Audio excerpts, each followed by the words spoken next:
I do. I think it's really important that we talk about Kim's jackets. Welcome to Balance Sports, a show at the cross-section of women's basketball and a gay time. This is what happens when two best friends catch up twice a week to talk hoops in front of a green screen. From interviews with legends to blunders on camera, covering Coach's game plan and also her wardrobe. We're here to grow the game and have a good time. This is Balance Sports. I appreciate y'all. This is Breanna January. I'm Jewell Loyd. I'm Breanna Stewart. This is Ezi, and you're watching Balance Sports. It's the draft episode. Nope. Back again. This was one of my favorite things we did last year, mostly because I remember it, in my mind, kind of kicking off. We did a lot of videos with the rookies last year to kick off Balance Sports. Absolutely. And I'm very excited to jump back in because this is an entertaining class that we just had the pleasure to watch in an incredible NCAA tournament. Absolutely. Let's start with a congratulations to LSU, who won the championship. Go Tigers. Go Tigers. Haley Van Lith is transferring. Wow. Where to? She hasn't announced Washington. She hasn't announced, but she said that don't contact her, which pretty much means she already knows where she's going. Don't call my phone. phone. She enters the portal. She said, I got it. Lauren Betts, the number one player in the country last year, that was a freshman at Stanford this year. She transferred. She'll be transferred from Stanford. She just announced yesterday she'll be transferring from Stanford. She is one of, I think, only a handful of number one or number two player, like recruits out of high school that have transferred all time. Wow. Mm-hmm. Where do you think that Haley will Texas. Okay. No, okay.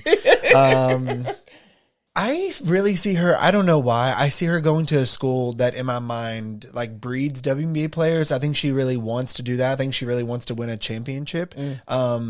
I don't think UConn, but like Notre Dame, I'm thinking, what if she went and played at, what if she went to South Carolina?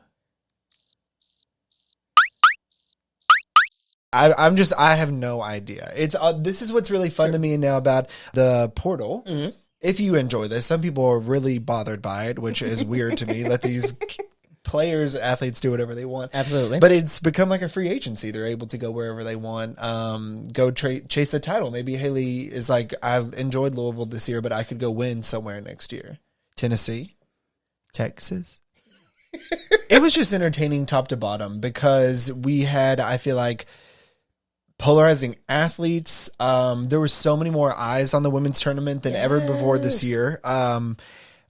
I like how much it was being talked about in the media. I'm going to take that approach. A lot of it just felt like we are making this a lot. Like this shit doesn't get talked about in men's sports. Like they are just basketball players, and for some reason we want to make this like bigger than what it was. I feel similarly. At the same time, I'm like, keep talking about it. Whatever. Like the game is over, and y'all are still talking about women's basketball, and that's a win. Like that is a win. Mainstream media blew up a nothing story. Go. Like I'm happy about it because you're talking about women playing basketball, and that's cool. The controversy was not a controversy for me.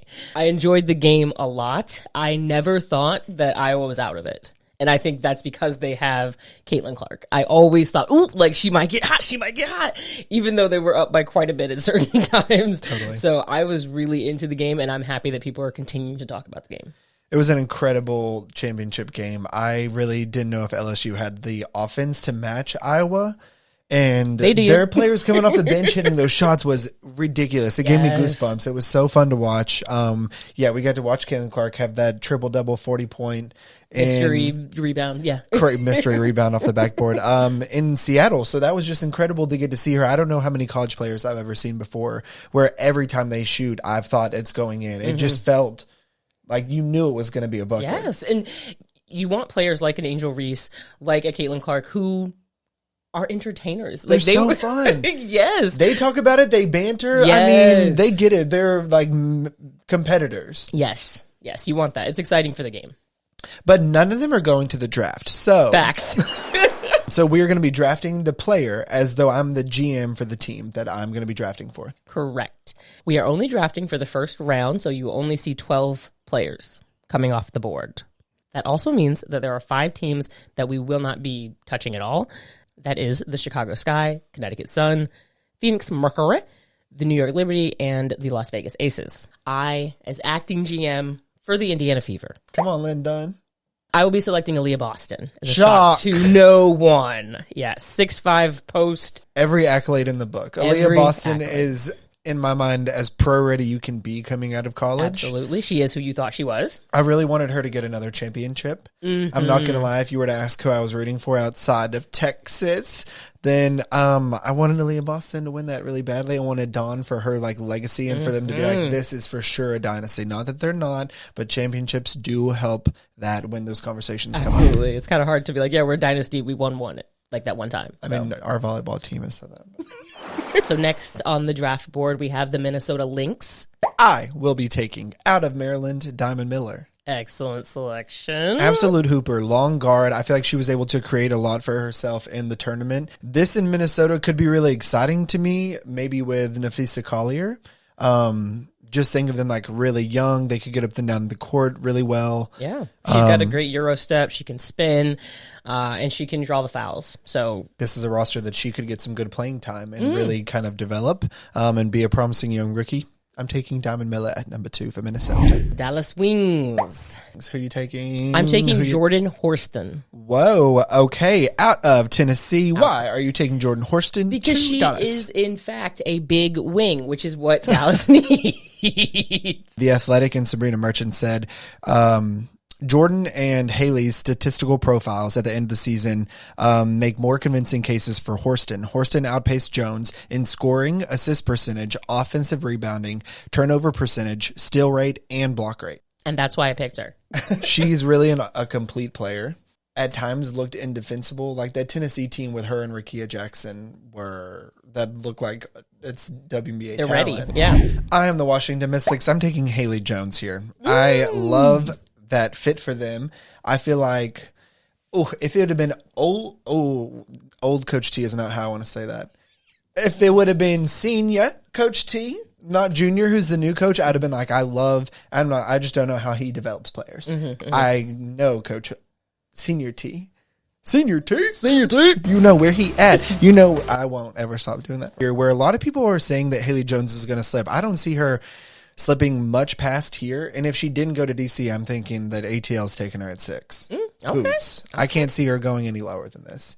I'm taking Haley Jones. Great Proven over selection. her 4 years. I wish her shot making got a little bit better, but she will improve on that in the W. Yes. Okay, so I'm on the clock with the Dallas Wings again.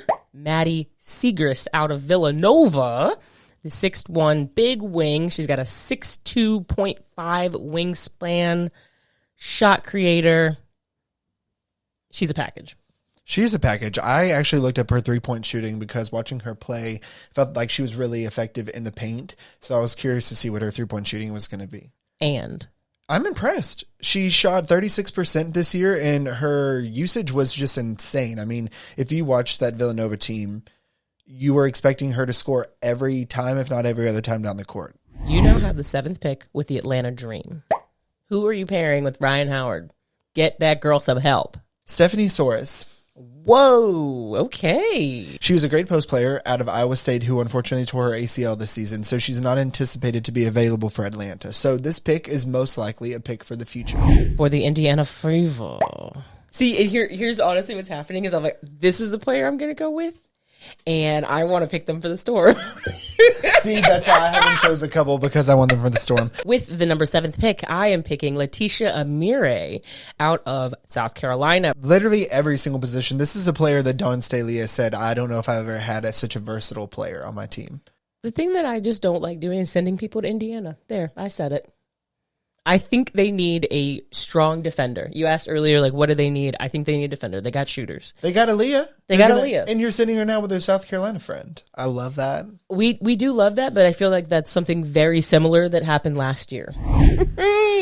The South Carolina to Indiana pipeline is strong. Very They strong. need to get the fans. They need to get some kind of like bus system going, like trains to get everyone going up there. The flights is too much at this point, but I'm Atlanta again. This is ass.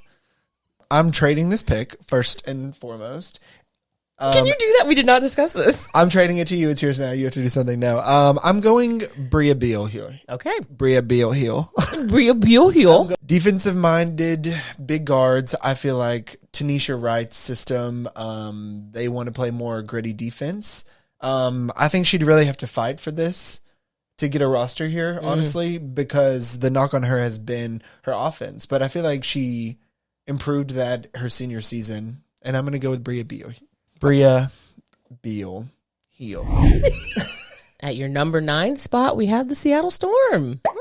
How exciting for us. I am going to select for the home team Taylor Soule from Virginia Tech, the 5'11" forward. And tell me how much your homerism really went into picking this player.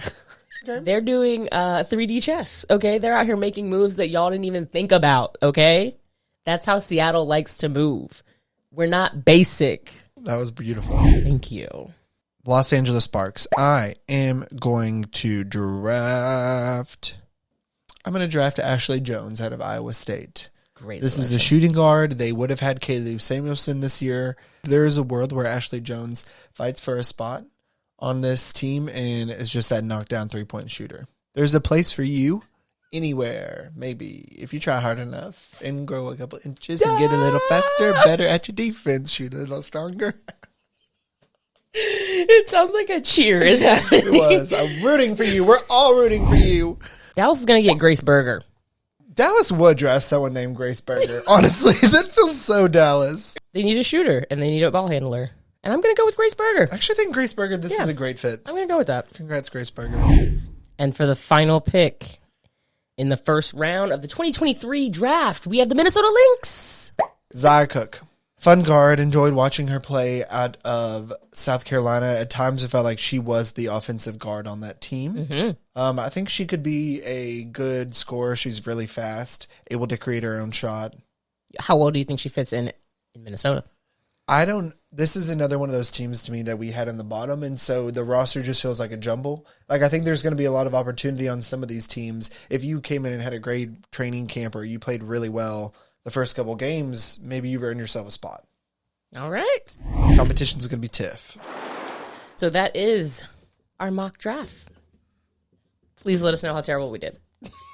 Yeah, some of those names may not even be on your list. They will definitely be on our fashion list because they are the people invited to the orange carpet. Okay, for Balance Sports, I'm Jewelz. I'm Hunter.